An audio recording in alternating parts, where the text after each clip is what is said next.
tsy nanadiny fony araba ny vahoaka malagasy ny filoha ihany koa ny États-Unis amin'izao fety ny fahaleovan-tena fankalazana ny fety ny fahaleovan-tena malagasy izao tamin'ny alalan'ny afatra sy fiarabana izay nalefan'ny filoham-pirenena Barack Obama.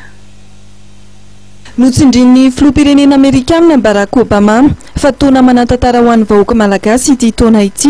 ary noho izao fatratrarana ny 9 jona izao dia misy ny fiarabana nataony ho an'ny filoham-pirenena malagasy ny vahoaka malagasy toy izao ny taratasy nalefany fifaliana ho ainy maneho fiarabana feno ho anao sy ny ho an'ny vahoaka malagasy amin'izao fankalazana fa 7-20 taona nahazonareo ny fahaleovan-tena izao ny datiny 9 jona tena taona manatantara ho anareo ity taona ity ary dia miara-mifaly aminareo États-Unis raha mahavita ny fivoarana rehetra tato ato